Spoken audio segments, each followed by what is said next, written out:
नमस्कार दोस्तों, मैं आनंद सर एक बार फिर से आ गया हूं आपके लिए लेकर चैप्टर नंबर 4 वैद्युत धारा का चुंबकीय प्रभाव सेकेंड ईयर इंटर से। ठीक है, आइए ध्यान देते हैं क्या है ये टॉपिक। इसकी शुरुआत करने से पहले हम बात करेंगे 1820 ईस्वी की, जब ऑस्टेड साहब ने एक प्रयोग कर कर सबको चौंका दिया। उन्होंने कहा कि भैया धारा और चुंबकत्व लगभग एक चीजें हैं, उन्हें एकीकृत किया जा सकता है। इसके पहले धारा और चुंबकत्व को 1820 से पहले धारा अलग था और चुंबकत्व अलग था, पर इन्होंने अपने प्रयोगों से ये प्रूफ किया, साबित किया कि आप इन दोनों को एकीकृत कर सकते हैं। और जब उन्होंने ये साबित कर दिया अपने प्रयोगों से, तो इस प्रयोग के बाद इन दोनों का संयुक्त नाम हो गया विद्युत चुंबकत्व। अब हमारी ये विज्ञान की एक नई शाखा थी जिसमें एक साथ हम इन दोनों को आइडेंटिफाई कर रहे थे, वो था विद्युत चुंबकत्व। यानी कि अब इनका एकीकरण हो गया, धारा और चुंबक एक साथ,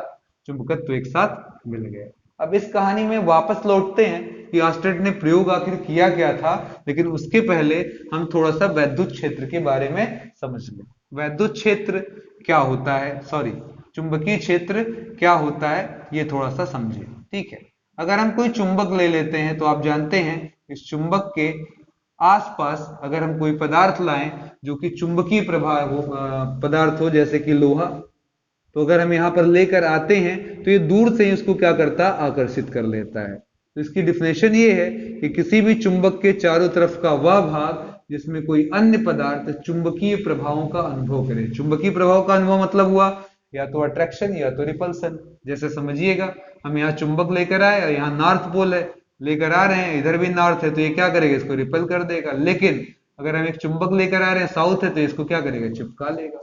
तो ये काफी दूर से ऐसा कर सकता है, इसीलिए कहा गया किसी चुंबक के चारों तरफ का वह भाग, ठीक है, जिसमें कोई अन्य पदार्थ चुंबकीय प्रभावों का अनुभव करे, और चुंबकीय क्षेत्र कहलाता है। अब छोटे क्लास में आपने ये पढ़ा हुआ है कि सर अगर हमारे पास एक चुंबक हो जिसमें दो ध्रुव हैं, एक है नॉर्थ और एक है साउथ, तो ये जो चुंबकीय क्षेत्र है वो नॉर्थ से साउथ की तरफ जाता है, इस तरीके से मूव करता है। ठीक है, ये हमें मिलता है चुंबकीय क्षेत्र। ठीक है, इस तरीके से।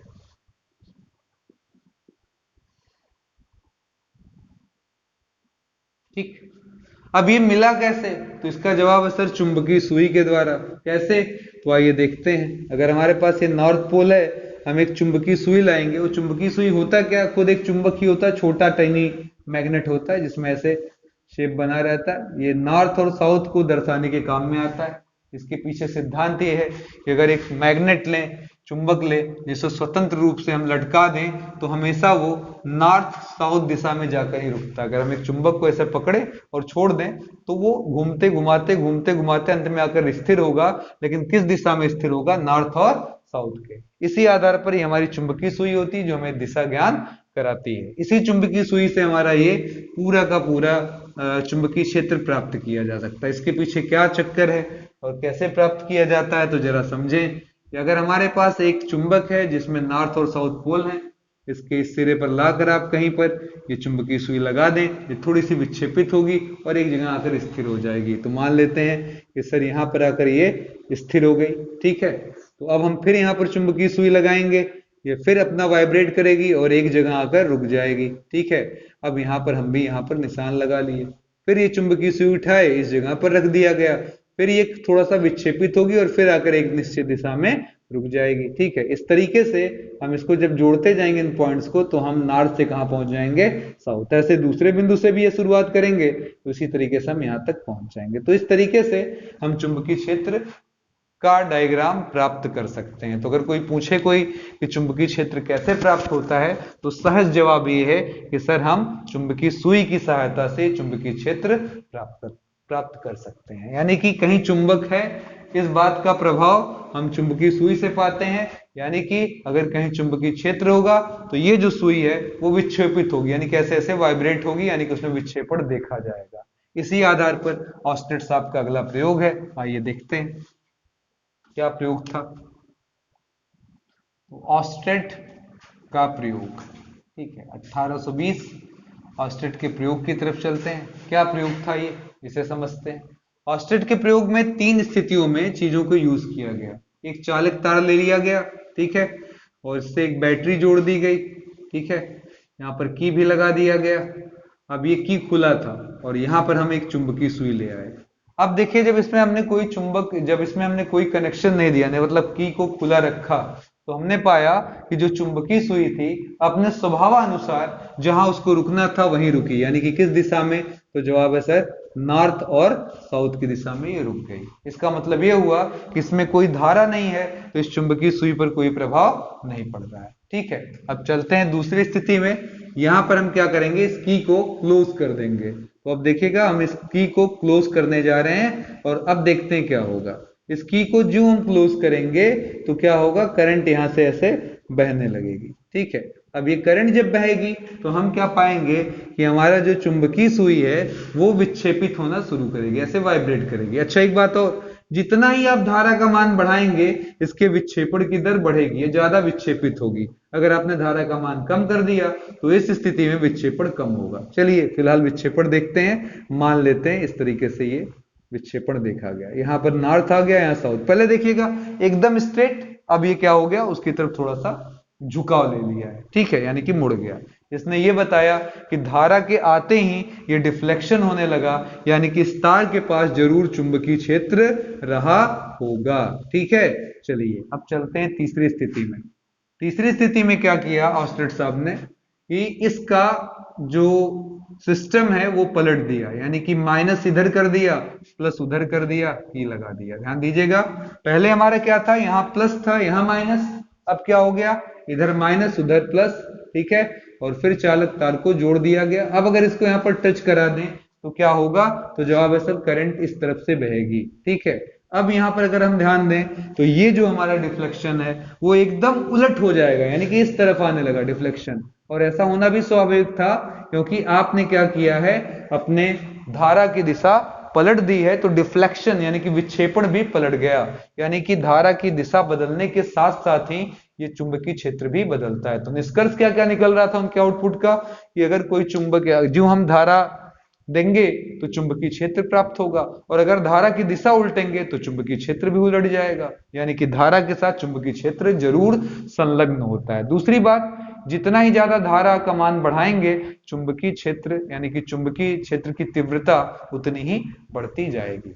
तो ये रहा ऑस्टेड का प्रयोग जिसने साबित किया कि धारा के पास चुंबकीय क्षेत्र मौजूद होता है। लेकिन अभी ये चुंबकीय क्षेत्र किन कारकों पर डिपेंड करेगा या उसकी वैल्यू कैसे निकाली जाएगी, ये इनके पास जवाब नहीं था। इसका जवाब कौन लेकर आया, तो जवाब है बायो-सेवर्ट साहब लेकर आए, ठीक है। तो अगला है हमारा बायो-सेवर्ट नियम। बायो-सेवर्ट नियम पर बात करेंगे हम, ठीक है। बहुत ही आसान सा ये नियम है जिसको थोड़ी सी लगन, थोड़ी सी समझ के साथ बड़े ही आराम से समझा जा सकता है, ठीक है। तो आइए देखते हैं, बहुत ज्यादा दिनों का अंतर नहीं है, इन्होंने भी 1800 BC में ये चमत्कार कर डाला और ये नियम दे डाला। इन्होंने ये बताया कि जो चुंबकीय क्षेत्र पैदा होता है वो किन कारकों पर डिपेंड करता है। तो चलिए एक तार ले लेते हैं जिसमें हमने क्या किया, आई धारा बहा दिया। अब प्रॉब्लम ये है, तार 5 मीटर का भी हो सकता है, 50 मीटर का भी हो सकता है, या फिर वो हमारे पावर स्टेशन से हमारे घर तक का भी हो सकता है। तो हम ऐसे तो कुछ रिजल्ट क्लियर कट दे नहीं पाएंगे, इसीलिए हमने एक छोटा सा लाइन एलिमेंट यानी कि छोटा सा रेखाखंड या तार पर एक छोटा सा भाग ले लिया और इसके कारण से जानने का प्रभाव किया कि इसके कारण से कितना चुंबकीय क्षेत्र पैदा होगा, और कहां पर निकालने का प्रयास किया, तो जवाब इस रेखाखंड से r दूरी पर हमने जानने का प्रयास किया कि यहाँ पर अगर कोई पॉइंट P है तो वहां पर कितना चुंबकीय क्षेत्र मिलेगा। अब चूंकि हमने छोटा सा खंड लिया है, छोटा सा लाइन एलिमेंट लिया है, तो इसके नाते मिलने वाला चुंबकीय क्षेत्र भी छोटा सा यानी कि dB ही होगा, इस तरीके से लिख सकते हैं, dB होगा, ठीक है। तो अब ये dB किन कारकों पर डिपेंड करेगा ये हमको समझना है। चलिए आइए देखते हैं। अगर हम I का मान बढ़ा रहे हैं, आपने अभी देखा I का मान अगर हम इंक्रीज कर रहे हैं तो हम पा रहे हैं कि हमारा B जो होगा यानी कि dB जो होगा वो भी बढ़ेगा जैसे जैसे धारा का मान बढ़ता है। ये तो ऑस्टेड साहब के भी नियम में हम निकाल कर ले आए थे कि I के बढ़ने पर विद्युत क्षेत्र की तीव्रता बढ़ती है।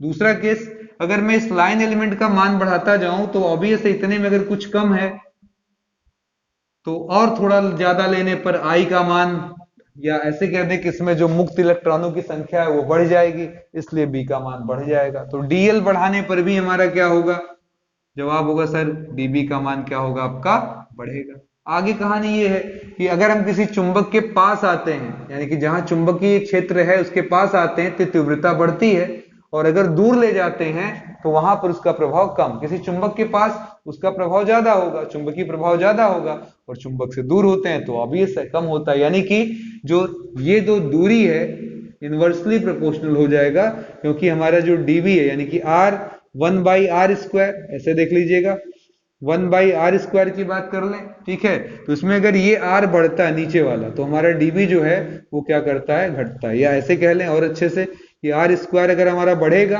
तो dB हमारा घट रहा था, ठीक है।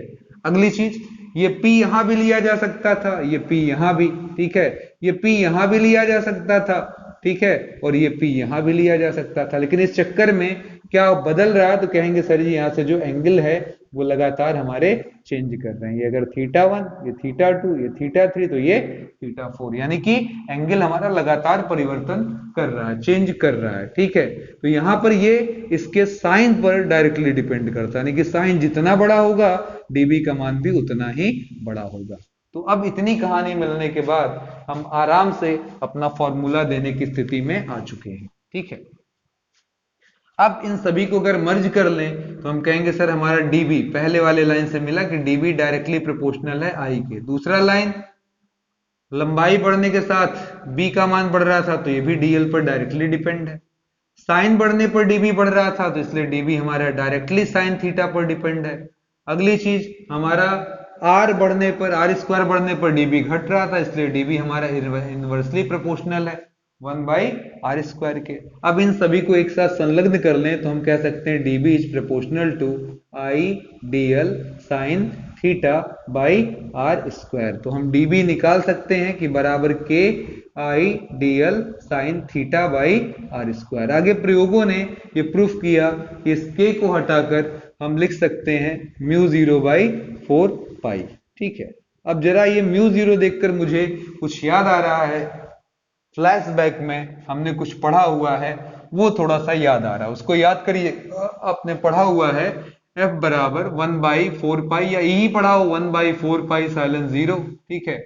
Q बाई क्या होता है हमारा r², ठीक है। Q बाई क्या होता है r²। अब इसमें आपको साइलन 0 याद है क्या था, तो आपको याद आएगा ये निर्वात की विद्युतशीलता थी, निर्वात की विद्युतशीलता थी। वहां पर विद्युत था तो विद्युतशीलता थी, यहां पर μ0 है तो, और यहां चुंबक है, यहां पर क्या होगा, ये निर्वात की चुंबकशीलता होगी, ये निर्वात की चुंबकशीलता होगी। अब सवाल उठता है सर कि जो निर्वात की चुंबकशीलता μ0 है उसकी वैल्यू कितनी आएगी, तो जवाब है सर इस निर्वात यानी कि μ0 की वैल्यू जो आएगी हमारी वो हो जाएगी हमारी 4π इंटू 10⁻⁷ हो जाएगी, और न्यूटन एम्पियर स्क्वायर ये होता है इसका मान, 4π इंटू 10⁻⁷ न्यूटन एम्पियर स्क्वायर। तो अब μ0/4π कितना हो जाएगा, तो जवाब होगा सर 4π इंटू 10⁻⁷ में भी नीचे 4π का भाग दे देंगे तो ये पूरा का पूरा कटेगा, न्यूटन एम्पियर स्क्वायर। तो अब हम कह सकते हैं कि dV बराबर हो जाएगा sir 10⁻⁷ only I dl sine theta by क्या r²। ये हमारा फॉर्मूला हो गया, ठीक है। अब इस